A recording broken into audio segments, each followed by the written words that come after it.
फिदा जान तन साथियों, अब तुम्हारे हवाले वतन साथियों।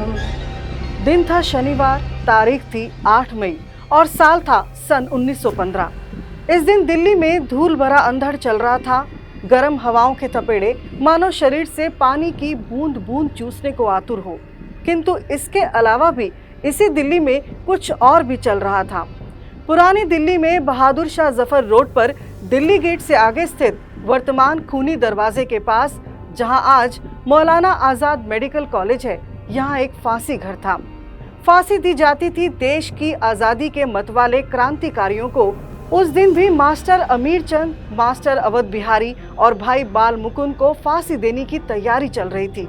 किंतु तीनों क्रांतिकारियों में से किसी के एक के चेहरे पर भी शिकन ना थी, बल्कि आंखों में देश की आज़ादी का सपना था। उन आंखों में जो थोड़ी देर बाद हमेशा के लिए बंद होने वाली थी। नमस्ते जी, मैं हूँ हरप्रीत कौर।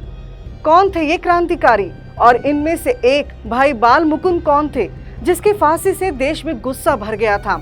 शत शत नमन के हमारे इस एपिसोड में देखिए वो किस्सा जिसने भगत सिंह जैसे हजारों क्रांतिकारी खड़े कर दिए थे। 23 सितंबर था, साल था 1912। दिल्ली को देश की राजधानी बने बामुश्किल 1 साल पूरा हुआ था। वायसराय लॉर्ड हार्डिंग दिल्ली आए थे और उस दिन उनकी सवारी चांदनी चौक में शीशगंज गुरुद्वारा से कुछ दूरी तक धुलिया वाले कटरा के पास से गुजर रही थी कि इसी दौरान 2 बम फटे। जुलूस में अफरा तफरी मच गई और चारों ओर भगदड़ का माहौल था। यह पता नहीं लग सका कि बम किसने फेंके हैं। क्या हुआ था वायसराय लॉर्ड हार्डिंग का और क्यों उनकी मौत से इंग्लैंड के राजा जॉर्ज पंचम को कोई संदेश देना था? थोड़ी देर इस घटना को यही विराम देते हुए चलते हैं उस दौर के हिंदुस्तान जब पाकिस्तान नहीं बना था।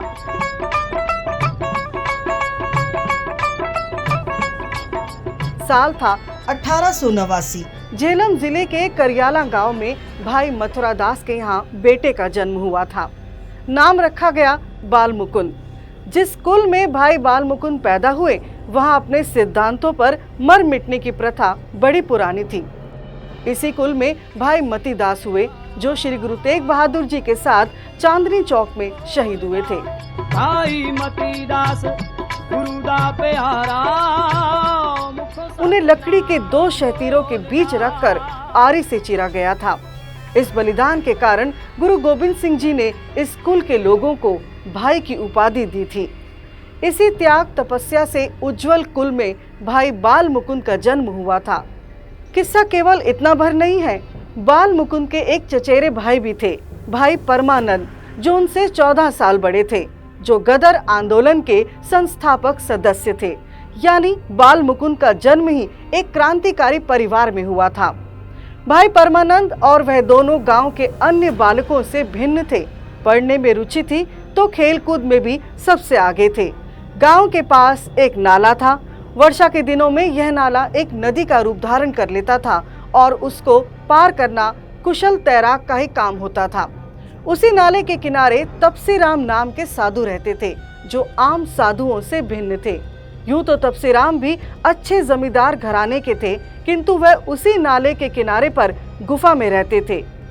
महर्षि दयानंद सरस्वती जी से प्रभावित साधु गांव में जब कभी कोई झगड़ा होता वे फौरन वहां पहुंचते और न्याय पक्ष में बोलते। इससे वह महाराज नाम से मशहूर हो गए। महाराज अंग्रेजी राज्य के विरुद्ध थे।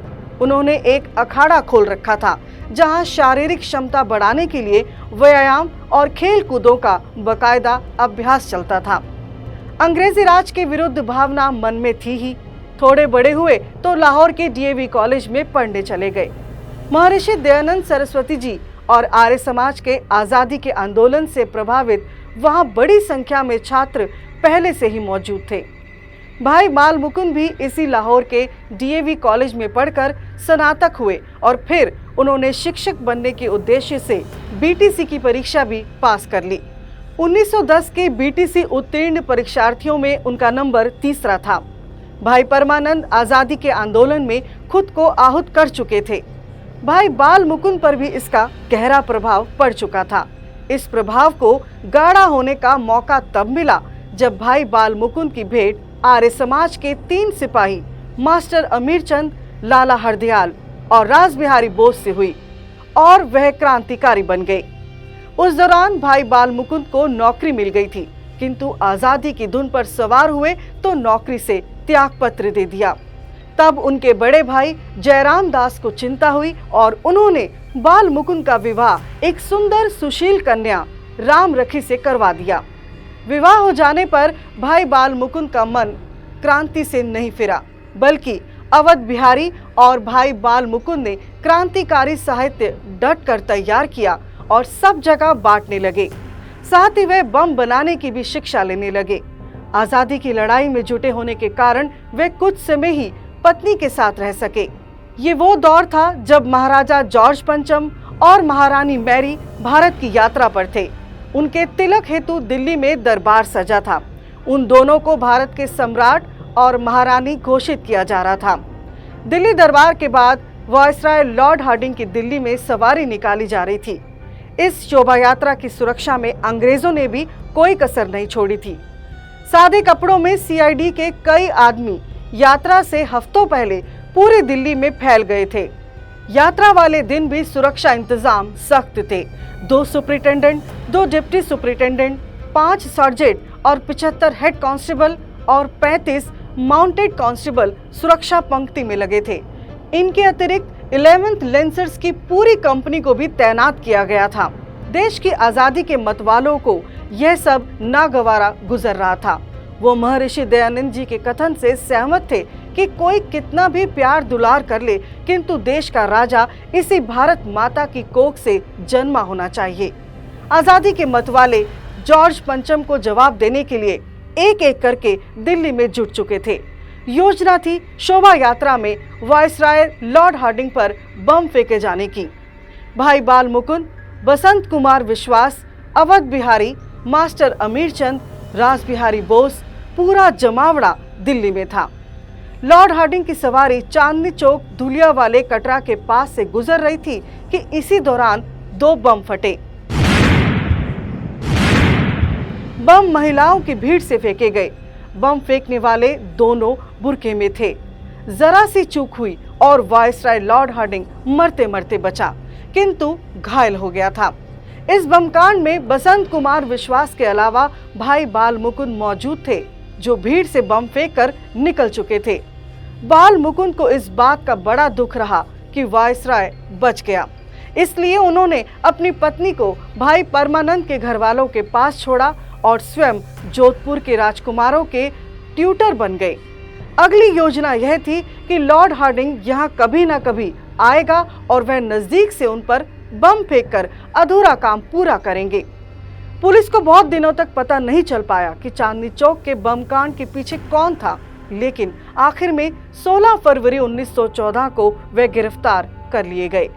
सभी पर आरोप था कि इन्होंने 1912 में चांदनी चौक में लॉर्ड हार्डिंग पर बम फेंका था। हालांकि इनके खिलाफ जुर्म साबित नहीं हुआ, लेकिन अंग्रेज हुकूमत ने शक के आधार पर इन्हें फांसी की सजा सुना दी। 8 मई 1915 को मास्टर अमीरचंद, भाई बाल मुकुंद और मास्टर अवध बिहारी को फांसी पर लटका दिया गया। इसके अगले दिन 9 मई को अंबाला में बसंत कुमार विश्वास को भी फांसी दे दी गई। फांसी की इस अप्रत्याशित घटना ने देशवासियों का खून खौला दिया था और लोगों में अंग्रेजों के प्रति नफरत और बढ़ा दी। किस्से में एक दर्द बाकी है। भाई बाल मुकुंद की पत्नी राम रखी की इच्छा थी कि उनके पति का शव उन्हें सौंप दिया जाए, लेकिन अंग्रेज हुकूमत ने उन्हें शव नहीं दिया। उसी दिन से राम रखी ने भोजन व पानी त्याग दिया और 18वें दिन उनकी भी मृत्यु हो गई। भाई बाल मुकुंद दिल्ली षड्यंत्र में फांसी पाने वाले प्रमुख क्रांतिकारियों में से एक थे। आर्य समाज की भट्टी से तप कर निकले निराले योद्धा थे। भाई बाल मुकुंद, मास्टर अमीरचंद, मास्टर अवध बिहारी और बसंत कुमार विश्वास की शहादत को आर्य समाज का शत शत नमन।